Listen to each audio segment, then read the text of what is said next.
Behind closed doors, the Freemasons were free to indulge in the secret rites and rituals handed down to them by their ancestors, and these became the basis of their levels of membership, called degrees.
Politicians funded by the Masons promoted the Masonic ideology.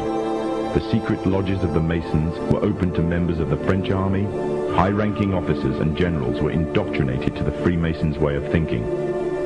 With the people, the politicians, and the military of France under Masonic control, the Masons could finally strike. Freemasonry has worked in a hidden but constant manner to prepare the revolution. We are then in complete agreement that Freemasonry was the only author of the revolution, and the applause which I receive from the left, and to which I am little accustomed, proves, gentlemen, that you acknowledge with me that it was Masonry which made the French Revolution.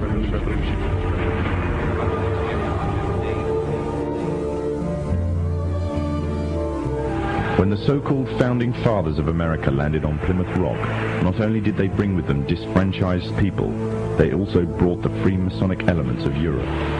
The injustices which the fathers of America were escaping from in Europe was also to be found in the new land, in the form of a tyrannical British regime. In order to gain complete dominance of the new state, the Masons used the same methods to gain control of France.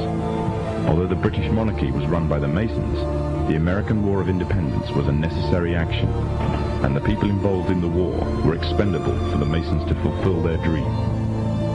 Emotions of the people were manipulated into anger, and just like France, anger turned into war. This time, however, previous mistakes would not be repeated. The near defeat the Masons faced against Napoleon and his army in Europe taught the Masons a lesson. Any forthcoming leaders of the resistance must follow the Masonic agenda. The best way to do this was to ensure the leader himself was a Mason, and the leader who took the war to the British was none other than George Washington.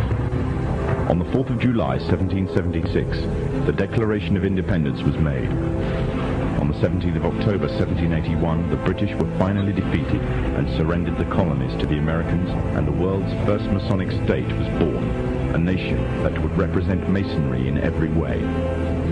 A sign of the Masonic presence in America is plainly visible on the dollar bill, which carries a picture of George Washington, the first Freemasonic president in the world, and a picture of the Freemasonic symbol of the so-called all-seeing one eye.